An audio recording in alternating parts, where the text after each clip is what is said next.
If you feel like fear is holding you back, your brain is simply trying to protect you. I'm going to be giving you 3 neuroscience-backed facts that are going to help you. And then at the end of this video, as always in this series, I'm going to leave you with an action plan that you can focus on all week long until our next video. Today's video, I want to talk about moving through fear. This is part 3 of the Becoming a Better You series. If you haven't yet watched part 1 and part 2, I highly recommend that you go back and watch those first.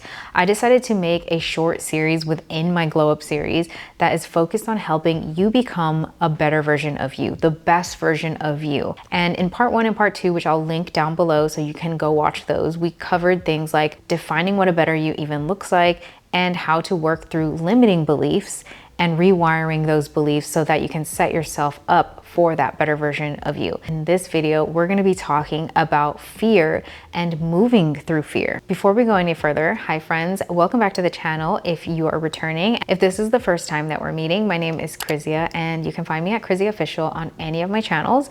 I hope that you'll consider subscribing. Now it's time to put in action. You will feel fear more than anything in the beginning. Something I don't talk about often, but I want to share with you today. When I got laid off from my job, of course, there's no denying that I was a little bit excited as someone who always had known that they wanted to work for themselves. And I finally felt like this was the universe's way of pushing me in that direction and showing me that now was the time. But I'd be lying if there wasn't a part of me that was extremely terrified. On the surface, very optimistic, excited and ready to embark on this new chapter of my life. But on the inside, I was terrified. You can't help but be a little bit logical when it comes to a sudden cutoff of your main source of income. There's no denying that income isn't essential in our lives. And when I got the news that I was getting laid off, which was, by the way, super sudden, it was terrifying. You know, I'm human and I can't help but think about, am I able to do this? Is this something I can really make work? I live in Los Angeles. I have a high rent and suddenly things just, in the blink of an eye, just changed. I was left with this decision of, can I actually make this work? Can I become a full-time influencer content creator and work for myself? Fear was definitely present, and some days there was more fear than others. Fear was something I just had to learn how to work through. There was a point in time where I didn't believe that fear was normal. I thought that fear was a way of telling me to stop what I was doing, but now I actually see it as a way to be more intentional, pause and reflect and move forward anyways. You get to a point in life where you realize if you don't try, like if I did not try to go all in on myself during that time when I got laid off from my job, I just knew deep down that I'd resent myself forever if I did not take that chance. I've had similar situations like this in the past where it's a moment of fork in the road, as you call it, where you are forced to make a decision. And thanks to that version of me who decided to move through fear anyway, I'm sitting in front of this camera today, this being my full-time career. This version of me would not be present with you today if I did not move through the fear. I'm going to hold your hand. So put your hand out. Let's hold hands. I'm going to hold your hand through this because we need to learn how to take action while feeling scared. Feel the fear and do it anyways. Fear does not mean stop. As I mentioned in my story, when I was at these pivotal moments where I had to decide whether I wanted to go all in or create a new safety net, I decided to go all in. And fear used to hold me back because I thought that it was my intuition telling me not to do something. It was too scary. It was too risky. I had been in a similar situation in the past. I mean, I've been through so many situations in the past where fear was very present. But one that comes to mind is when I voluntarily quit my job to live in another country and start over from scratch. And basically, even though I had no plan, I knew that I wanted to be creative and I could figure something out. I put in my 2 weeks and I quit out of nowhere. Everyone was telling me, are you crazy? You're gonna let go of all your benefits. You're gonna let go of your this and your that. You're in a good company. You have this set up for you. All of those things, they were probably right. And I did not care. I wanted to live a life filled with rich experiences. And fear was very present in that moment. Even though they're both scary, one required me to actually be the decision maker and say, you know what? No, I'm not going to do this anymore. And that can be really scary. I say all of this to drive home the point that fear is not a stop sign. It is a pause. When fear shows up, it's an opportunity to pause and to reflect and to ask yourself, am I scared because this excites me and it's just never been done before? Am I scared because it's pushing me out of my comfort zone? I want you to start thinking of fear as a signal, not a stop. It's just a signal. We need you to start normalizing fear as a companion, because if you're someone who's on a journey of leveling up your life and pursuing growth, you're just gonna have to get used to fear being your friend. You aren't gonna become the best version of yourself if you avoid fear. I'm gonna be giving you 3 neuroscience-backed facts that are going to help you. So as I was mentioning earlier, fear is not a weakness. It's simply your brain doing its job. There's a part in your brain called the amygdala, and your amygdala is your brain's alarm system. Basically, this part of your brain's job is to flag anything unfamiliar as a potential threat. And mind you, this is even if it is not dangerous. If it's unfamiliar, your amygdala is going to flag it as a perceived threat. So you know that feeling when you're about to post something and you're feeling really vulnerable and you're like, I don't know if I should do this, or I feel really cringy before I do this, or if you're like, I don't know if I should put in my 2 weeks, I feel really scared, I've never done this before. That is your amygdala, and it's trying to protect you. It's like flashing a light in your brain saying there is danger ahead. It just means that you're stretching your comfort zone and your brain is just doing its natural job. Doesn't that make it a little bit easier for you to make tough decisions now, knowing that your brain is just simply doing what it's supposed to do? Your brain is just wired for survival. But the good news is that your brain can be rewired to make bold actions feel less scary. Name the fear out loud to tame it. So your brain treats fear like it's danger, even if it's emotional. But when you label it or you name it and you say, I'm scared to post this because I really don't want to be judged by my friends and coworkers, you can actually calm your brain's alarm system just by naming it. Neuroscience shows that naming your emotions actually calms down the brain's alarm system. It'll calm the fear and boost your logical brain. It's one thing to just say, I'm scared, or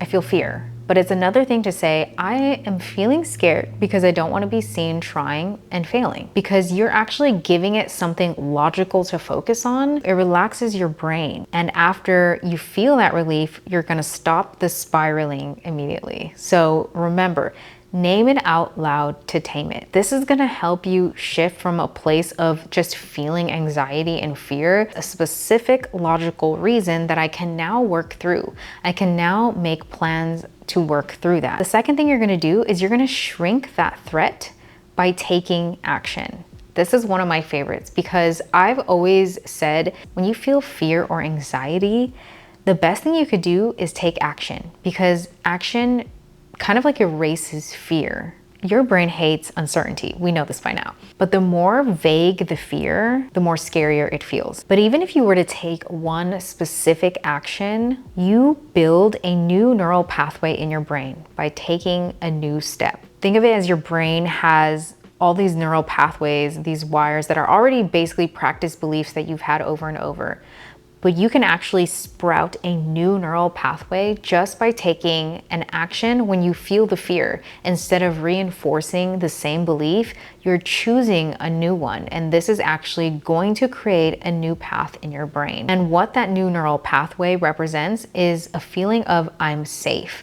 It's training your brain to feel safe by taking a different action when you do feel the fear. So that's why it's so much better if you're feeling a little anxiety or if you're feeling a little bit scared. It's normal, but once you take an action, it kind of like slowly erases that fear because you're creating a new path. So let's put this into context, because when in my example that I told you earlier, I decided to quit my job and move to a different country. But the one thing that I did that helped me in that moment when I was making this decision was I wrote out a pros and cons list of best case scenario and worst case scenario. So in my mind, I was like, okay, let me just like write this down, because I knew that fear was taking over my brain and my body. So on one end, I was like, okay, if I do this, what is the best case scenario? The best case scenario is that maybe I do succeed. You know, I learn a lot. I get to experience a new country and I make more money. That's the great best case scenario, right? The worst case scenario This one, I was like, let me really think about this. What is the worst case scenario? Because sometimes we don't even know what that looks like. And so we just feel that it's scary because it's unknown. But I was like, you know what? The worst case scenario is if I fail, I just go back to freelancing. I move in with my parents, worst case scenario, and it's not the end of the world. This one exercise alone really shrunk the fear, because now my brain was like, okay, I can clearly see my options and I can decide that the worst case scenario wasn't as bad as I thought it was going to be. And the best, there was a lot more to gain on the best case scenario. So it was worth the risk. And it made it that much easier for me to move forward in my decision to quit my job and move to another country. Thinking from our brain's perspective, this kind of exercise is going to give your brain something logical to focus on, instead of just spiraling in the unknown. Okay, and the last tip here, visualize the after. Visualization is so powerful on so many levels. I need to do a whole other separate video on visualization. There's visualizing meditations out there. You can do so many visualization practices. But in this case, I want to talk about just visualizing the after you make a decision past the fear. So think of the scary thing that you're afraid of doing, right? Whether it's a decision to try a new career or move to a different city or leave a relationship or go on a date, whatever the fear is, visualize how proud you will be of yourself after you've done it. Like actually visualize how you're feeling after the decision.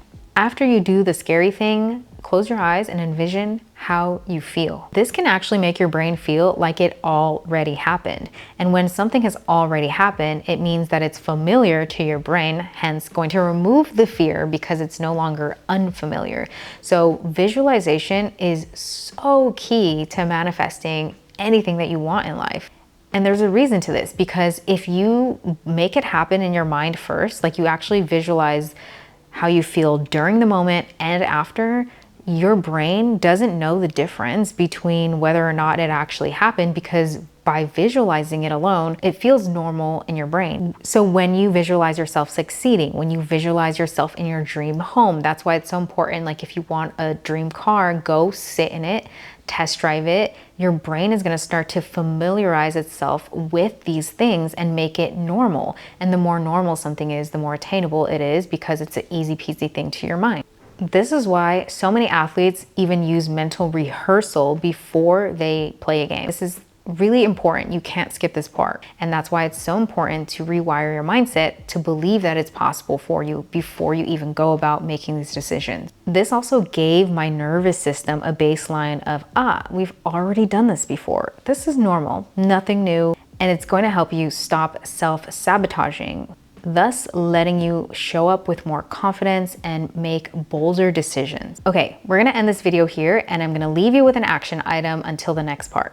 So this action item, what I want you to do tonight, take 5 minutes, just 5 minutes to write this down. What's something you've been putting off because of fear? What's the worst that could happen? What's the best that could happen? And then take one small action. Whether that's one DM, one pitch, posting one video, saying one message, calling that one person, one action. In this channel, we're not waiting for confidence, we're building it. If you made it to the end of this video, comment this emoji right here, and I can't wait to see you in the next part. Bye.